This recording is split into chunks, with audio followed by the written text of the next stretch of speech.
Good morning student, आपका BA BEd third year class में welcome है। तो बच्चों, लास्ट लेक्चर में हमने किया था औरंगजेब की राजपूत नीति और उनके परिणामों के बारे में। आज का हमारा जो नेक्स्ट क्वेश्चन है वो है मुगल साम्राज्य के पतन के कारण, डिक्लाइन ऑफ मुगल एम्पायर।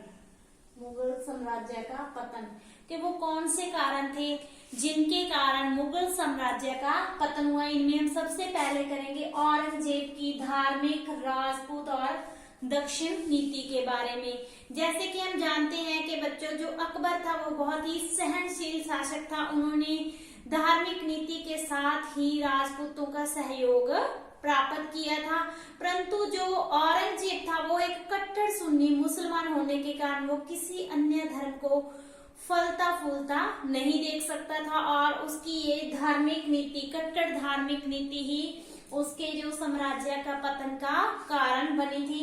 उसने अपनी धार्मिक नीति के अंदर ही क्या किया था, जो अकबर ने जजिया कर यात्रा कर को समाप्त किया था, औरंगजेब ने पुनः यात्रा कर को दोबारा लागू कर दिया और इसी के साथ ही उन्होंने जो हिंदू लोग थे उनसे जजिया टैक्स लेना भी शुरू कर दिया था, जिसके कारण जो गैर मुसलमानों का एक बड़ा वर्ग था वो औरंगजेब का शत्रु बन गया था।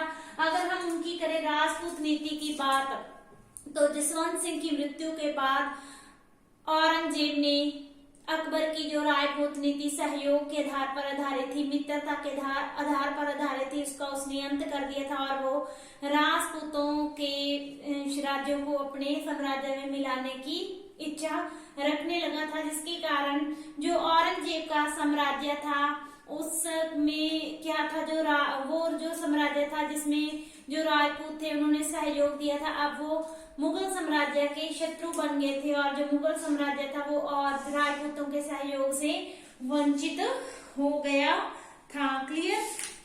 तो इस तरह राजपूतों की नाराजगी के परिणाम स्वरूप जो मुगल साम्राज्य का एक थंब था वो अपनी आधार से खिसक चुका था और उसके टूटने की संभावना प्रबल होने लगी थी और औरंगजेब की इन्हीं नीतियों के कारण जो साम्राज्य में अस्थिरता और विघटन की प्रवृत्तियां बढ़ने लगी थी। दक्षिण की बात करें तो औरंगजेब ने अपनी दक्षिण विजय के दौरान भी उसने चाहे गोलकुंडा, गोलकुंडा को जीत लिया था, परंतु उसका जो मराठा संघर्ष था वो उसमें वो कामयाब नहीं हुआ था, क्योंकि मराठे शक्तिशाली थे और उन्होंने औरंगजेब की मृत्यु तक मुगल साम्राज्य को चुनौती देते रहे थे। तो इस तरह औरंगजेब की धार्मिक, राजपूत और दक्षिण नीति भी मुगल साम्राज्य के पतन का एक कारण बनी थी। क्लियर? नेक्स्ट पॉइंट आता है अयोग्य तथा निर्बल उत्तराधिकारी।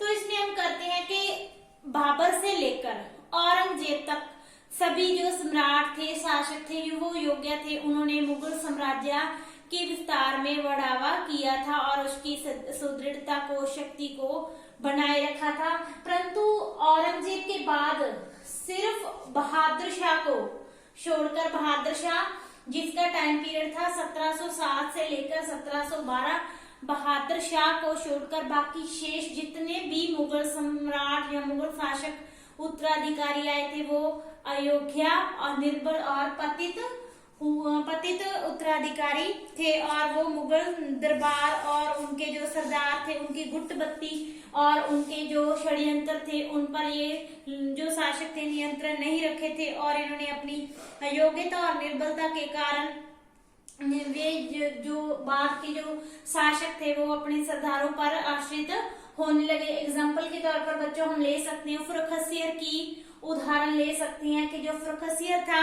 वो एक ऐसा शासक था कि उसने अपना जो राज्य गंवा लिया था, अपना साम्राज्य, एक लाल कुंवर नामक वैश्या के कारण, कि वो इस वैश्या के प्रभाव में था।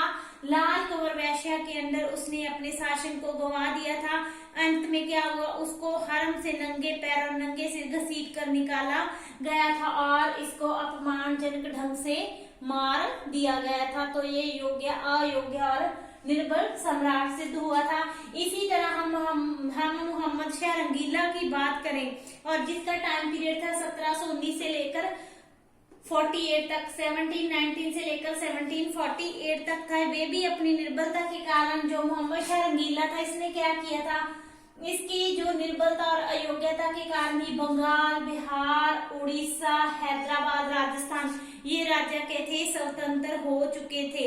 इसी तरह नादिर शाह के आक्रमण, जब नादिर शाह ने आक्रमण किया था 1739 में, कब, ये आपका शॉर्ट क्वेश्चन बन सकता है कि नादिर शाह ने आक्रमण कब किया, 1739। तो नादिर शाह के आक्रमण ने मुगल सम्राट को लगभग कंगाल बना दिया था। इसी तरह मोहम्मद शाह आलमगीर और मोहम्मद शाह आलमगीर दूसरा और शाह आलम के भी बाद जो थे, जो ये शासक थे, ये मराठा और मुगल सरदारों की कठपुतली मात्र बने रहे थे। इस तरह हम बात करते हैं कि औरंगजेब के बाद जितने भी शासक आए थे वो निर्बल और पतित सिद्ध हुए, जिसके कारण मुगल साम्राज्य का पतन होना स्वाभाविक था। क्लियर। नेक्स्ट पॉइंट आता है स्वार्थी मुगल सरदार और गुटबंदी। क्लियर के जो मुगल साम्राज्य के विस्तार, समृद्धि और इसके स्थायित्व में इन मुगल सरदारों ने अपना काफी महत्वपूर्ण योगदान दिया था। औरंगजेब के बाद के काल में योग्य सरदारों की कमी हो गई थी और जो कुछ योग्य सरदार बचे थे उन्होंने अपनी शक्ति मुगल साम्राज्य के विस्तार या इनके प्रशासन की ओर न देने के बजाय उन्होंने ये शक्ति अपने स्वार्थ सिद्धि के लिए प्रयोग की थी। और इन सरदारों में हम नाम लिख सकते हैं जो सैयद भाई थे, अब्दुल्ला खां, हुसैन अली, वजीर उल मुल्क, आसफ खां, नजीब खां। ये ऐसे मुगल सरदार थे जो कि योग्य तो थे परंतु उन्होंने अपनी योग्यता का उपयोग मुगल साम्राज्य के हित में नहीं किया, बल्कि इन्होंने अपने स्वार्थों के लिए अपनी योग्यता का प्रयोग करना शुरू कर दिया था। और इन सरदारों की स्वार्थ के कारण क्या था, मुगल दरबार में गुटबंदी और षड्यंत्रों को प्रोत्साहन मिलना शुरू हो गया। तो इस प्रकार मुगल सरदारों की अयोग्यता, स्वार्थ और नैतिक पतन मुगल साम्राज्य के पतन का कारण बना था। क्लियर। नेक्स्ट पॉइंट आता है मराठों का उत्तर की ओर विस्तार।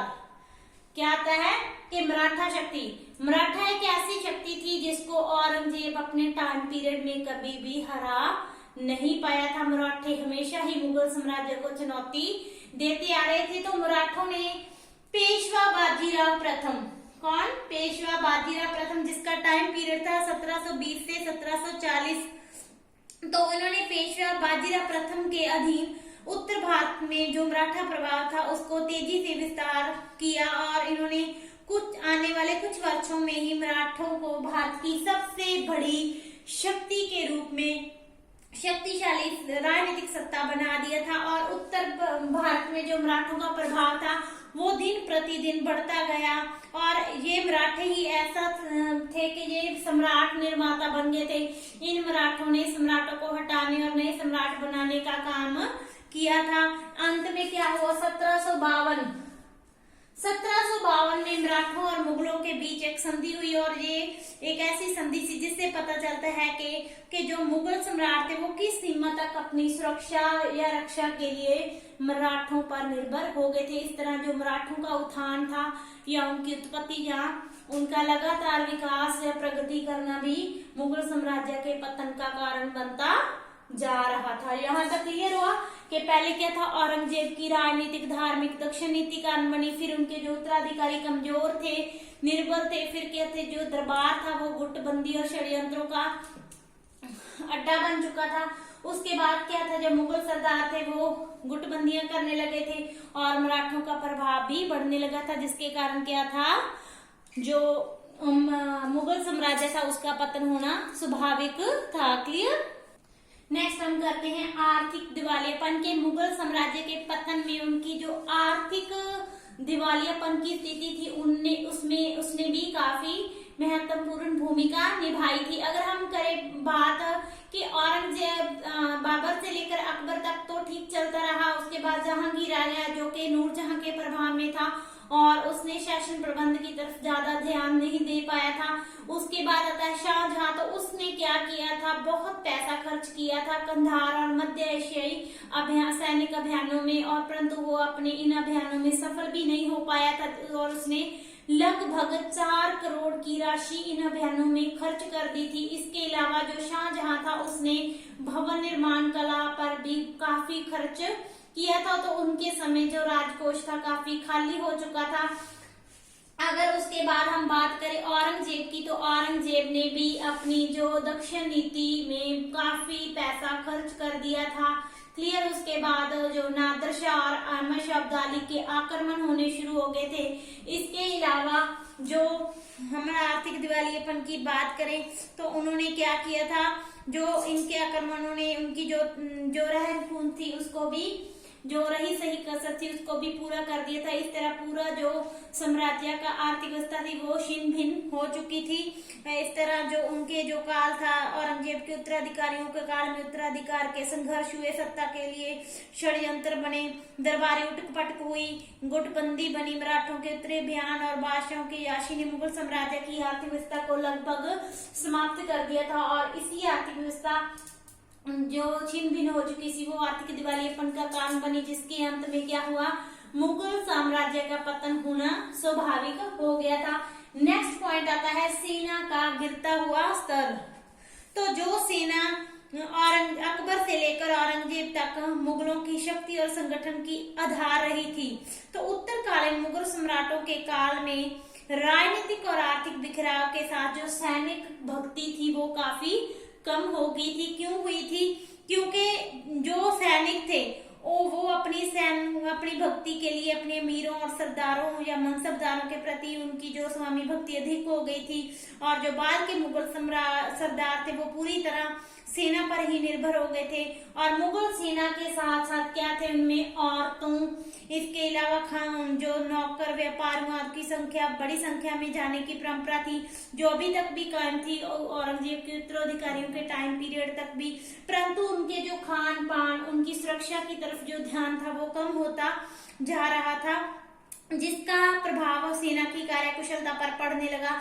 धीरे धीरे क्या हुआ बच्चों, जो मुगल सेना थी उनका मनोबल और गतिशीलता समाप्त होने लगी, और वो जो मुगल साम्राज्य थी उसकी सुरक्षा करने में नाकामयाब होगी, जिसके कारण क्या हुआ, मुगल साम्राज्य का पतन हो गया।